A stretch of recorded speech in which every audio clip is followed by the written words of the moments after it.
오늘 잠언 나눔 잠언 28장 9절에서 이러한 말씀이 있습니다. 사람이 귀를 돌이키고 율법을 듣지 아니하면 그의 기도도 가증하니라 라는 말씀이 있습니다. 우리가 찬양 중에 나의 입술의 모든 말과 나의 마음의 묵상이 주께 연락되기를 원하네 라는 찬양이 있거든요. 이 찬양은 시편 19편 14절 말씀에서 영감을 얻었는데요. 다윗이 이 찬양을 하면서 이 시편을 쓰면서 내 입의 말과 나의 마음의 묵상이 주님 앞에 연락되기를 원합니다 라고 말합니다. 연락이라고 하는 말은 일반적으로 제사 때 사용되는데 여기서 이곳에서는 다윗은 자신의 기도에서 주님 앞에 연락되기를 원합니다 라고 말합니다. 그만큼 기도의 성격이 예배와 같다라고 볼 수도 있습니다. 그럼 하나님은 이 찬양과 시편의 고백처럼 우리의 모든 기도와 묵상을 기뻐하실까요? 라는 것입니다. 하나님의 뜻과 하나님의 말씀을 알지 못한 채 하나님의 뜻에 부합한 기도를 한다는 것은 그렇게 쉽지 않는 것 같아요. 그래서 어떤 분들은 이런 분들도 있더라고요. 타 종교에 있다가 기독교로 개종하였는데 기도를 하는데 그렇게 어렵지 않더라는 거예요. 그냥 거기에 모든 이름을 하나님이라고 하고 대체하면 되겠다는 거죠. 왜 이러한 말들이 나왔을까요? 아마 비슷한 걸 구했기 때문이 아니었을까 저는 생각이 듭니다. 이는 다른 말로 말한다면 그분이 출석했던 그 교회에서 무엇을 가르쳤는지를 모르지만은 아마 이방인의 기도와 같은 걸 가르치지 않았을까라고 의심이 되는 거죠. 일반적으로 무엇을 먹을까, 무엇을 마실까, 무엇을 입을까를 위해서 기도하는 모습들. 그러한 모습이 이방 종교에서도 똑같이 나타나거든요. 그래서 주님께서는 그러한 기도를 하지 말라고 말하거든요. 그러한 기도는 이방인들이 구하는 기도다라고 말합니다. 또 하나는 많은 사람들이 계속 복을 구하는 기도를 합니다. 어떻게 하면 잘 되기를 바라고 있죠. 그래서 공을 들인다라는 말을 쓸 때도 이게 공을 들인다라는 것도 불교에서 사용되는 말이죠. 계속해서 자신이 했던 일에 대해서 공을 들이고 은덕을 쌓는 일이죠. 그래서 그것을 통하여서 무언가를 바라는 것, 신에게 바라는 것입니다. 근데 하나님께서는 이렇게 말합니다. 내가 너희에게 있어야 할 것을 다 알고 있다. 이렇게 말합니다. 그러므로 너희는 그의 나라와 그의 의를 구하라 라고 말합니다. 우리가 이러한 부분들에 대해서 한번 계속 고민해 보는 것입니다. 하나님의 뜻과 하나님의 말씀을 알지 못한 채 하나님의 뜻에 부합한 기도, 그것을 한다는 건 정말 쉽지 않은 거라는 거죠. 아마 불가능하지 않을까도 생각합니다. 물론 어떤 사람들에게는 가능할지도 모릅니다. 왜냐하면 로마서를 기초로 보면 자연을 통하여서 하나님의 뜻을 발견하는 사람도 있으니까요. 그래서 하나님께서 작정하고 그에게 은혜를 베풀려는 의지에서는 기도 응답이 가능하겠지만은 일반적인 상황에서는 그렇지 않다라는 것입니다. 이건 보편적인 내용을 이야기하는 거예요. 성도들에게 보편적인 이야기를 합니다. 하나님의 뜻과 하나님의 말씀을 알지 못한 채 하나님의 뜻에 부합한 기도를 할 수 있느냐라고 했을 때는 노라고 대답하는 겁니다. 오늘 본문도 그러한 부분들을 이야기하고 있습니다. 율법을 듣지 아니하고 율법을 알지 못하고 하나님 말씀을 알지 못하고 하는 그 기도는 가증히 여긴다라고 말하는 것과 같습니다. 우리 삶에서도 이러한 것들을 쉽게 발견할 수 있어요. 뉴질랜드에 이민을 오고 싶으면 이곳 이민법의 절차와 원하는 서류를 구비해야 합니다. 그런데 만일 이민성에서 원하는 절차와 원하는 서류를 무시한 채 뉴질랜드 이민을 신청하면 어떻게 됩니까? 거부를 당하죠, 당연히요. 나 이 뉴질랜드 가고 싶어요. 뉴질랜드 정말 좋은 나라예요. 뉴질랜드 정말 그곳은 제너러스예요. 막 뉴질랜드를 자랑을 많이 합니다. 그리고 뉴질랜드에 대해서 많은 장점들을 이야기합니다. 그러면서 뉴질랜드가 내게 영주권을 줄 겁니다. 비자를 허락해 줄 겁니다. 뭐 옥비자를 줄 겁니다. 이렇게 말을 하지만 실상 이민성에서는 뭐 아무 소리도 준비되어 있지 않냐고 아무런 조건도 준비되지 않은 사람에게 대해서 줄 리가 없다는 것입니다. 물론 정말 개 중에 한 분씩 그런 분들이 있긴 있어요. 그런 분들이요. 아무것도 준비 안 돼 있는데 이민부 장관이 직권으로 주시는 분도 받는 분도 있더라고요. 물론 그러한 것은 아주 특별한 사례인 거죠. 매우 특별한 사례입니다.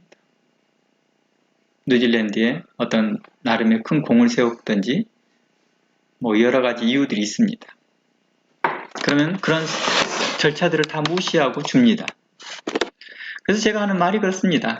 일반적으로 하나님 말씀을 알지 못한 채 기도하는 것은 하나님의 뜻에 부합한 기도를 하기 어렵다. 하지 못할 것이다. 라고 하는 것이 오늘의 주제입니다. 하지만 어떤 사람들은요. 모든 성도들의 기도와 묵상을 하나님께서 들으시고 응답하신다라고 주장하시는 분도 있습니다. 그래서 오직 기도만 하래요. 믿음으로 믿고 구하기만 하라는 거예요. 그러면 받을 것이다. 그래서 받지 못하는 이유들을 또 말을 하면 믿음이 없어서다 라고 말을 합니다. 저는 이 부분에 대해서 한 일면은 맞지만 오늘의 말씀의 기준을 보면 맞지 않는 거죠. 믿음의 문제가 아니었던 거죠. 바로 믿음에 대한 바른 이해가 없었던 거겠죠. 그리고 말씀에 대한 바른 이해가 없는 것에 대해서 이야기하고 있는 겁니다. 그런 자들에게 대해서는 하나님께서 응답 안 하시겠다라는 거죠. 우리는 쉽고 아주 간결하고 어떤 기본적인 원칙들을 종종 잃어버립니다. 너무 단순해요. 그거 알고 나면. 근데 그런 것들을 쉽게 잃어버린다는 것입니다. 너무 기본적이고 너무 간결하고 너무 쉬운 원칙인데도 불구하고 종종 잃어버립니다. 성경은 우리 속에서 일반적으로 육체의 생각이 하나님 뜻에 합하지 않다라고 말하고도 있거든요. 그리고 이러한 부분에 대해서 로마서는 이렇게 말합니다. 로마서 8장 한번 가볼까요? 로마서 8장 5절부터 가보면 이러한 말씀이 있습니다. 로마서 8장 5절. 육신을 쫓는 자는 육신의 일을, 영을 쫓는 자는 영의 일을 생각한다. 육신의 생각은 사망이요 영의 생각은 생명과 평안이다. 육신의 생각은 하나님과 원수가 되나니 이는 하나님의 법에 굴복지 아니할 뿐만 아니라 할 수도 없느니라. 육신의 인자들은 하나님을 기쁘시게 할 수 없다라고 말합니다. 오늘 본문에도 보니까 육신의 생각은 하나님을 기쁘게 할 수 없다는 것입니다. 육신의 생각, 하나님과 원수됩니다. 내 마음에 내 입술의 말과 내 마음의 묵상, 이 내 마음이라는 것은 내 생각이죠. 그 묵상이 하나님 앞에 원수가 될 수 있다는 것입니다. 뭘 알지 못하고요? 하나님의 말씀을 알지 못하고 라는 뜻입니다. 이는 하나님 법에 굴복치 아니할 뿐만 아니라 굴복할 수가 없대요. 그 능력이 없는 겁니다. 내가 뭔가를 잘해보려고 해도 잘 할 수 있는 그게 없는 거죠. 뭐라고 합니까? 소양이 없는 거죠. 자양분이 없는 거죠. 누구라도 그렇지만 저도 학교 초등학교, 중학교, 고등학교를 다닐 때 항상 공부를 잘하고 싶고 좋은 점수를 받고 싶어요. 그런데 시험을 치고 나면 그 점수가 나오지 않습니다. 자양분이 없는 거죠. 거기에 대한 수양이 안 돼 있는 거죠. 그 시험의 의도를 파악하지 못합니다. 문제의 의도를 파악하지 못합니다. 그래서 똑같이 공부를 하고 읽는데도 난독증 때문에 그것을 독해를 다르게 해석하여서 다른 데에다 동그라미를 치면서 저는 이것이 맞았다라고 착각하는 경우가 있죠. 바로 이러한 부분들은 바로 자체적으로 능력이 안 되는 거겠죠. 그럼 어떻게 해야 될까요? 그 원칙을 배우는 거죠. 원칙을 배워나가는 것입니다. 저는 그런 원칙들을 아마 고등학교 3학년 때부터 배운 것 같아요. 체계적으로 하나씩이요. 그래서 고등학교를 졸업했을 때 저는 다른 사람들이 영어 사전 가지고 다닐 때 저는 국어 사전 가지고 다녔어요. 국어 사전을 통해서 하나씩 점검하기 시작합니다. 간판이나 신문 기사를 보고 그 단어를 내가 알고 있다라고 생각한 것들을 이제 무시합니다. 알지 못해. 그리고 다시 찾아봅니다. 너무 쉬운 단어들인데 알았다고 생각하는 단어들을 다시 한번 점검해 보면서 내가 많이 잘못 오해하고 있었던 것을 코렉팅하기 시작했던 거죠. 이러한 순간들이 저로 차츰차츰 성경을 이해하고 성경을 해석하는 데 있어서 굉장히 도움을 많이 줬습니다. 이런 생활이 이제 군대 생활에서 계속 연장이 됐던 거지요. 계속해서 다시 한번 확인해보고 점검해보는 것입니다. 이것은 어떤 것과 같냐면요. 내 생각을 다시 점검해보는 것과 똑같습니다. 어떤 원칙을 가지고 말합니다. 우리가 그런 거 있죠. 제게 국어사전이 없었다면 제가 말하는 말을 내가 평소에 알고 있는 말을 점검을 어떻게 할까요? 내 스스로가 계속 고민한다 해서 밝혀질까요? 그렇지 않습니다. 바로 우리에게 사전이 필요한 거지요. 표준이 필요하다는 것입니다. 바로 그게 성경이었습니다. 성경이 우리의 생각과 우리의 말들을 맞는지를 다시 한번 점검해 주더라는 것입니다. 바로 이러한 과정을 통하여서 우리는 하나님 앞에 더 가까이 갈 수 있었습니다. 우리가 성경을 너무 쉽게 자연스럽게 받아들이고 있지만 실상 너무 단순한 원리이고 너무 기본적인 원리이고 그리고 알고 보면 너무 쉬운데도 불구하고도 종종 잃어버리는 이유가 뭘까요? 확인을 하지 않기 때문이었습니다. 전에 이러한 말들이 잘못된 용어다라고 알고 있으면서 예를 들어서 이런 거죠. 축구 차러 가자. 이 말은 좀 이상한 거예요. 역전 앞에 만나자. 이 말이 잘못됐다라고 들어요. 왜냐하면 축구라는 것이 공을 차다라는 뜻이거든요. 근데 축구 차로 가자 않고 공을 차로 가자 이 말이 되는 거죠. 역전 앞이라는 말이 역의 앞이라는 뜻이에요. 역전이요. 앞전자를 썼어요. 근데 역전 앞에 만나자는 뜻이 돼요. 물론 이게 뉘앙스로 무슨 말인지 압니다. 근데 이것을 사전을 찾아보고 보면 이게 머리에 남거든요. 그리고 정확하게 사용하게 됩니다. 바로 이러한 것처럼 성경은 우리에게 그렇습니다. 하나님의 부합한 합당한 기도가 어떻게 해야 될까요? 라고 물어보기 전에 우리는 하나님 말씀 안에 깊이 창념하는 것입니다. 과거에 저에게 많은 분들이 저에게 와서 전도사님, 제가 전도사 시절 때요. 전도사님, 저에게 기도하는 법을 좀 알려주세요. 전도사님 기도를 들으면 많이 은혜스럽거든요. 전도사님 어떻게 해서 그렇게 성경에 입각하여 기도를 합니까? 라고 물어봅니다. 제가 그분들에게 뭘 가르쳐야 될지 몰라서 이렇게 말했습니다. 성경을 보고 기도하면 됩니다. 성경을 연구하고 기도하면 됩니다. 다음 주에 대표 기도가 있습니까? 그러면 그 전에 하나님 말씀을 설교나 아니면 설교 노팅했던 것들을 다시 한번 살펴보고 그것들을 기초화해서 설교문을 작성하고 묵상해보면 됩니다. 저 같은 경우에는 그 본문을 피우고 그 본문에 계속 묵상하고 기도합니다. 라고 말합니다. 하나님의 뜻에 부합한 기도, 합당한 기도, 말씀을 떠나서는 할 수 없다라는 것입니다. 그러니까 육신의 생각으로는 안 되는 것이지요. 이 말은 무슨 뜻이냐면 그냥 자신의 수고로 논리적으로 말을 만들어서 미사려고 화려한 말을 만들고 남들에게 감동되어질 수 있는 말로 바꾸어서 기도한다고 해서 그것이 과연 하나님이 기뻐하겠느냐라고 할 때 우리는 퀘스천 마크를 이 본문을 통해서 말한다는 것입니다. 잠언 28장 9절을 통해서 말한다는 것입니다. 그리고 로마서를 통해서 말합니다. 육신의 생각은 하나님과 원수되는데 하나님을 기쁘게 할 수 없는데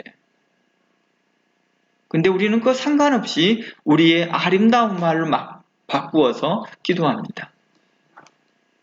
이것이 마치 예수님께서 지적하였던 회칠한 무덤이 아닐까 저는 생각해 봅니다. 아름답게 장식되었으나 속은 썩은 무덤이다 라고 말합니다.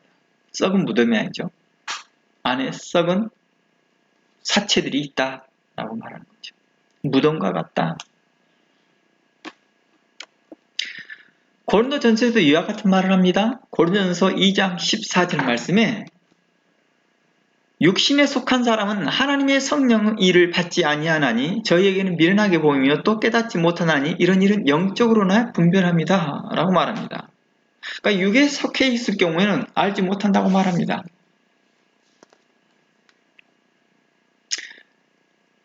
하나님의 말씀에 창념하지 않고서는 알 수 없는 것들이 참 많습니다. 바로 의인의 삶입니다. 어떤 것이 의인의 삶인지를 정확하게 알기 어렵다는 것입니다. 어떤 것이 성도의 삶인지도 정확하지 않습니다. 그래서 세상 사람들이 각 예전에 제가 오래전 이야기인데요. 어느 가정에서 만났는데 그분이 성도 예수 믿는 사람들을 굉장히 비난하고 예수 믿는 사람들에 의해서 신랄하게 비판하는 걸 봤습니다. 그래서 자기는 예수를 안 믿는데요. 쭉 듣고 있으면서 제가 그분에게 말을 했습니다. 당신이 평가할 만큼 성도를 그렇게 쉽게 평가받을 성도들이 아닙니다. 성도들은 하나님이 세우신 자들입니다. 하나님이 그들을 의롭다 칭하셨습니다. 당신이 보기에는 그들의 성도들이 당신의 기준에 맞지 않게 보이고 세상에 이치 안 맞는 사람들처럼 보일지는 모르지만 그들은 하나님이 세우신 의인들입니다. 누구간데 누가 하나님께서 의롭다한 자를 정죄할 수 있겠습니까? 당신이 하나님보다 더 낫습니까? 우리가 부족한 점을 알고 있지만 우리는 하나님을 믿습니다. 그리고 그분이 우리를 구원할 걸 믿습니다. 그러니 다음부터 이런 말을 하지 않기로 원합니다. 라고 말이죠. 그리고 마침 이렇게 왔으니까 오늘 성경 공부를 좀 하시면 어떻겠습니까? 라고 했더니 자신은 바쁘니 바로 가야겠다 라고 하면서 그냥 떠나버렸습니다. 우리는 쉽게 자신의 판단과 자신의 생각을 가지고 성도들을 평가하고 판단하는 경우가 있을 때 하나님은 이렇게 말합니다. 누가 하나님의 사람을 정죄하여. 우리 이러한 부분들에 대해서 바로 하나님의 사람들은 대한 평가가 하나님의 말씀의 기준을 하여서 평가되어져야 한다는 것을 말하고 있습니다. 그래서 하나님의 말씀에 창념하지 않고서는 어떤 것이 하나님의 삶이고 성도의 삶이고 의인의 삶인지에 대한 그 기준점이 없다 보니 임의대로 자신의 마음대로 평가하게 되는 것이고 또 거기에 평가에 맞는 기도를 하게 되는 거겠죠.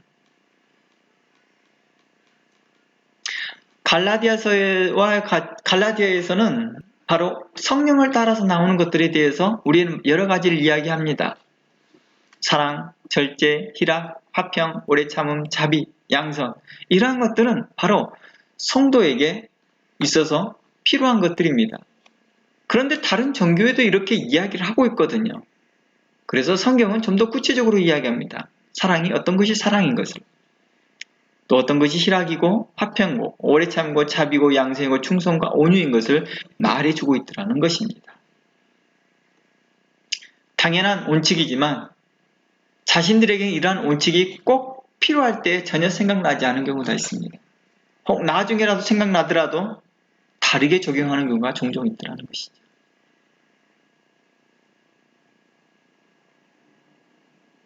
우리는 바로 오늘의 그 원칙은 뭡니까? 합당한 기도를 하려면 뭐 해야 됩니까? 귀를 기울여서 하나님의 말씀을 듣는 것입니다. 그러나 귀를 돌이키고 하나님의 말씀을 듣지 아니하면 하나님께는 그 기도를 가증히 여긴다라고 하였던 것입니다. 잠언 28장 9절 말씀은 당연하게도 하나님의 뜻과 하나님의 말씀을 알기를 원치 않는 자들의 기도를 하나님께서 듣지 않으신다는 것입니다. 이런 당연한 원칙들이 있거든요. 근데 이런 당연한 원칙들을 뭐예요? 잃어버리거나 아니면 생각하지 못하고 있거나 전혀 전혀 이것을 기억조차 못하고 있고 생각조차 못합니다. 그러다 보니 임의대로 기도하고 임의대로 생각합니다. 그리고 임의대로 하나님이 이렇게 이런 걸 원하시겠지, 하나님이 저런 걸 원하시겠지라고 기도하곤 합니다. 그래서 율법을 하나님의 뜻과 하나님의 말씀을 알기 원치 않는 자들의 그 기도를 뭐라고 말합니까? 가증한 기도, 가증스러운 기도라고 말했다는 것입니다. 가증하다라는 것은 혐오하다라는 의미와 같습니다. 성경에서는 기도도 제사로도 인정되어지거든요. 제사. 그래서 좀 전에 우리가 시편 말씀과 같이 다윗이 내 입술의 모든 말과 내 마음의 묵상이 주께 연락되기를 원합니다 라고 할 때 그 연락의 제사에 때 사용되는 말을 사용하고 있다는 것입니다. 호세아서 말씀 한번 가볼게요. 이해를 돕기 위해서 호세아서 말씀을 가보겠습니다. 14장 1절부터 보면 2절까지 읽어드리겠습니다. 이스라엘아, 내 하나님 여호와께로 돌아오라. 내가 불의함을 인하여 엎드러졌느니라. 2절, 너는 말씀을 가지고 여호와께 돌아와서 아뢰기를 모든 불의를 제하시고 선한 바를 받으소서. 우리가 입술로 송아지를 대신하여 주께 드리니이다 라고 말합니다. 이 말이 뭐예요? 우리가 입술로 송아지를 대신하여 주께 드리니다 라고 하는 것은 우리 입술의 고백을 말하는 것입니다. 이런저런 재물을 가지고 와서 하는 것보다 이 입술이 바로 우리의 마음에서 나오는 것들이었기 때문입니다.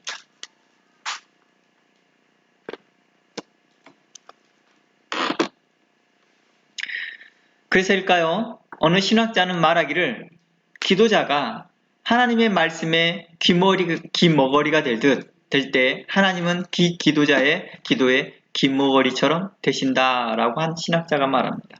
즉 듣지 않는다면, 너희가 하나님의 말씀을 듣지 않는다면 하나님이 너의 기도를 듣지 않겠다는 것입니다. 잠언 1장 27절에 이와 관련된 말씀이 있습니다. 잠언 1장 27절입니다.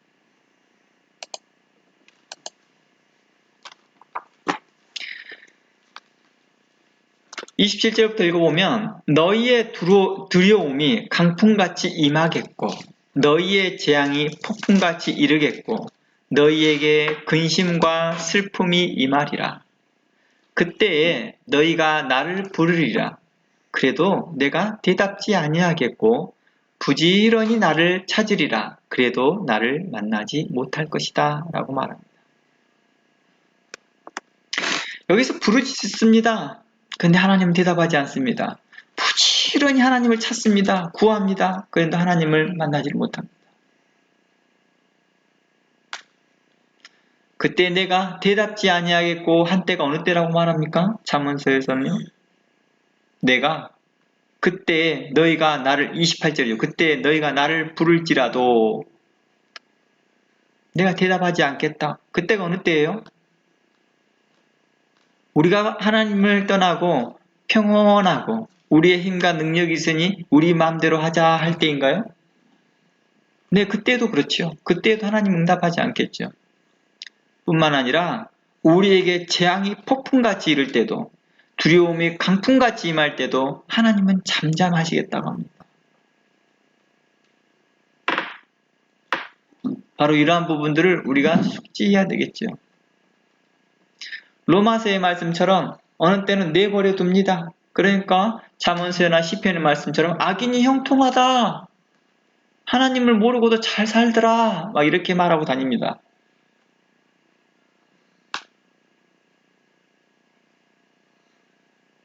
그러니까 하나님도 그들에 대해서 대답지 않겠죠. 응답하지 않겠죠. 하나님 없어도 잘 사니까요. 그런데 반대로 그들에게 큰 재앙이 임하고 폭풍 같은 두려움이 임하고 강풍 같은 그 두려움이 임할 때에도 하나님은 잠잠하더라는 것입니다. 즉 그들에게 위급한 상황이 닥쳐올 때 하나님은 그때 잠잠하시더라는 것입니다. 그때 사람들이 부지런히 나를 찾을지라도 만날 수 없다라고 말합니다. 어떻게 해요? 새벽부터 열심을 내어 기도할지라도 잠잠하시겠다는 것입니다. 아니 새벽부터 자정까지 부르짖고 오랜 기간 동안 작정하여 기도도 하였는데 왜 하나님은 응답이 없지? 왜 아무것도 변한 것이 없지? 라고 불만을 나타내기도 하고 어떤 분들은 또 다른 방법으로 기도하기도 합니다. 예를 들어서 금식이나 동굴인에 들어가 또는 기도원에 가서 기도하기도 합니다. 그럼에도 하나님은 잠잠할 때가 있습니다. 그럴 때가 있더라고요. 그 이유가 바로 오늘 본문 잠언서를 기준으로 해보면 하나님의 말씀과 교훈과 책망을 받지 않았기 때문이다 라고 말합니다.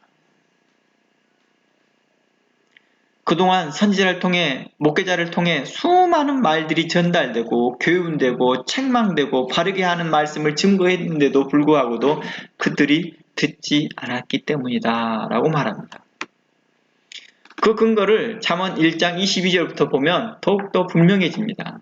우리가 전에 봤던 잠언 1장에서 계속해서 보는데 22절부터 볼게요.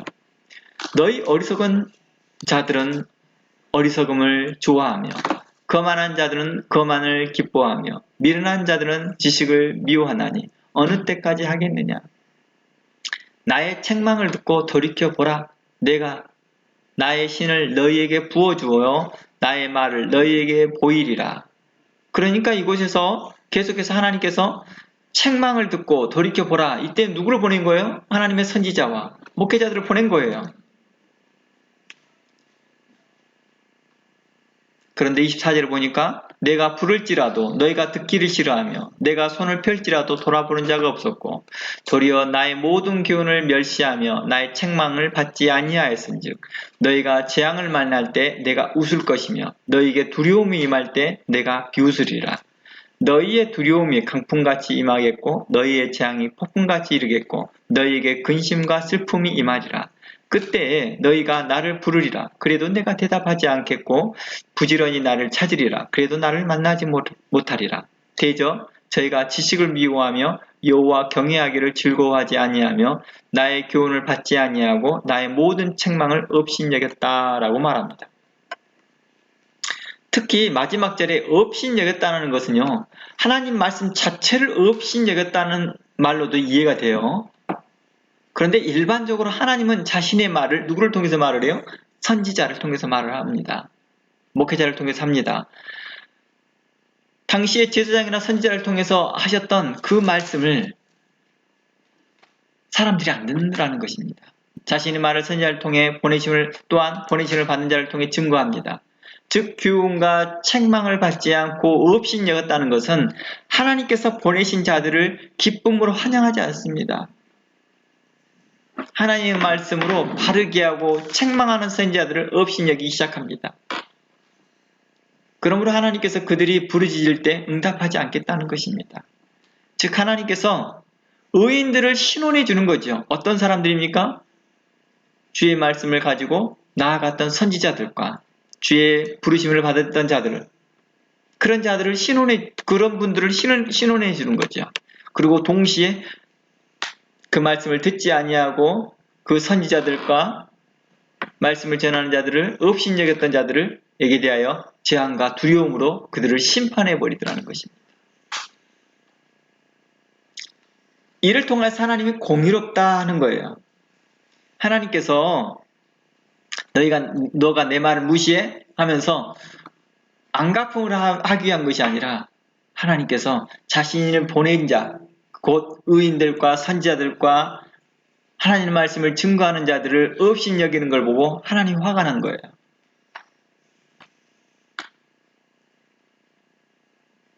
그리고 그 의인들을 공의로 대해 주십니다.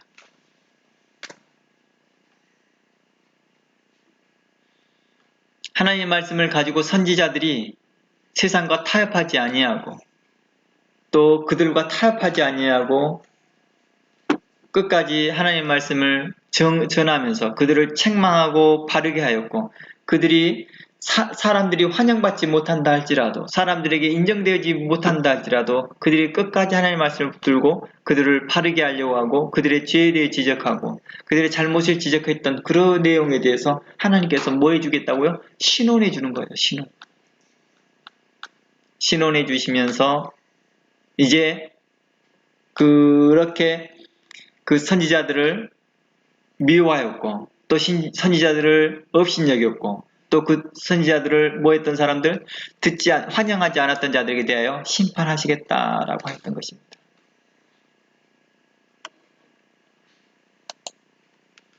그러니 너희들이 기도한다 할지라도 내가 받겠느냐? 안 받겠다. 이렇게 말씀하였던 것입니다. 그들은 하나님께서 허락하신 그 은혜의 시기라는 게 있거든요. 하나님께서 그들에게 허락한 은혜의 시기. 그때가 어느 때예요? 바로 선지자와 말씀을 전하는 자들이 그들을 바르게 하고 교훈하고 의로 교육하고 책망하고 바른 길로 인도해주는 그러한 시기가 바로 은혜의 시기이죠. 이러한 은혜의 시기에 돌이켜 주의 말씀을 들을 수 있는 기회인데도 듣지 않고 주의 의로운 교훈과 책망과 바르게 하는 요청하는 그 시기를 무시해버립니다. 그러니까 단순하게 하나님의 말씀에 무관심해서가 아니라 그들에게 받은 은혜의 때를 허락하셨는데도 불구하고도 어그러진 길로 바른 길을 선택하지 못하는 것이죠. 책망을 하였는데도 돌이키지 않습니다. 의로 교훈하는데도 그 교훈을 무시해버립니다. 바로 그들이 그렇게 무시하고 업신여겼던 그러한 태도에 대해 하나님께서는 그들을 심판하신 거라는 것입니다. 그래서 누가복음서 말씀 함께 봐볼게요. 누가복음 13장에 보면 이런 말씀이 좀 나와요.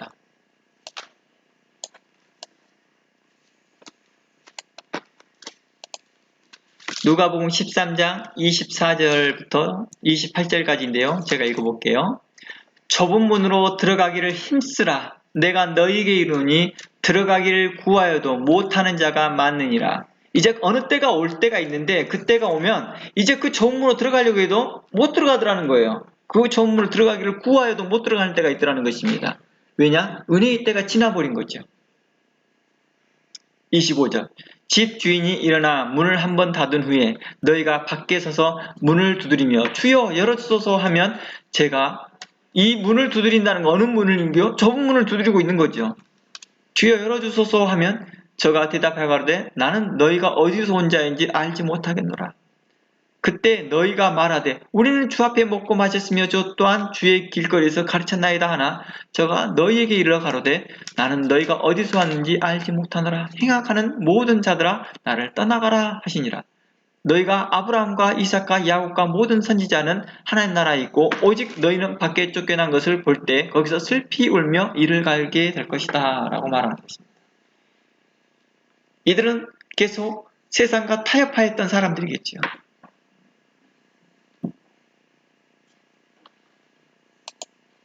하나님 말씀을 가까이 하지 않습니다.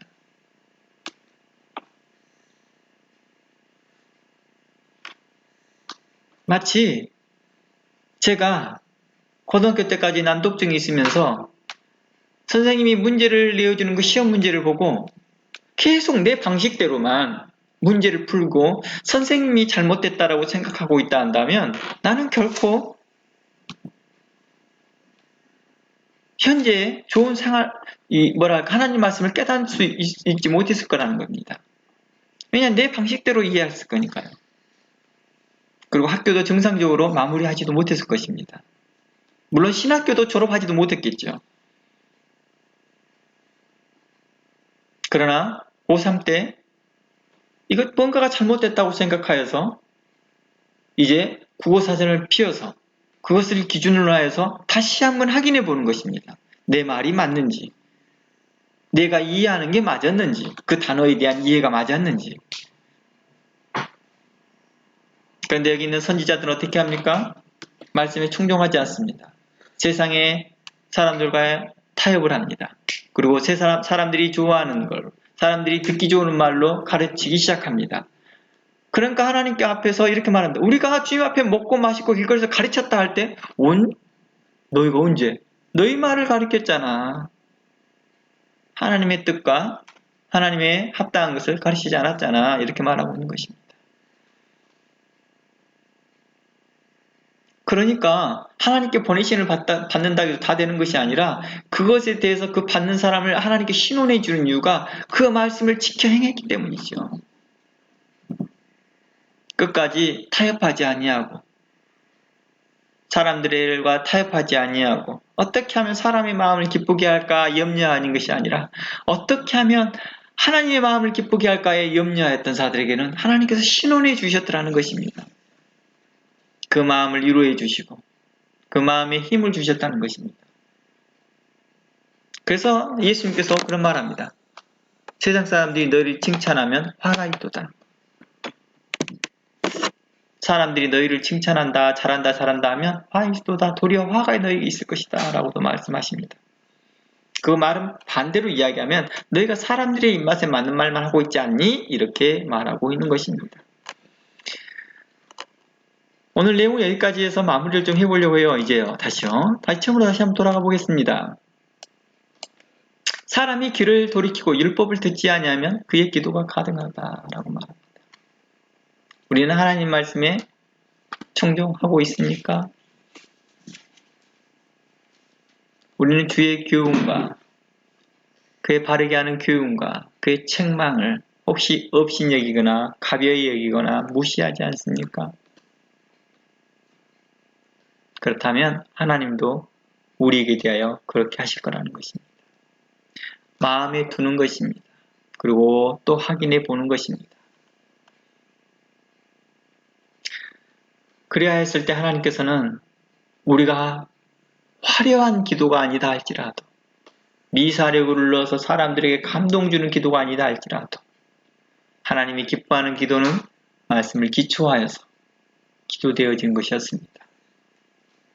우리는 그러한 것을 위해서 우리는 스스로가 다시 한번 설교를 정리를 해보고 설교 노팅했던 것을 다시 한번 확인해보고 다시 성경책을 펴보면서 다시 기도문을 작성해 보는 것입니다. 이 기도가 또한 하나님께서 기뻐 받으시는 제사와 같다라고 말합니다.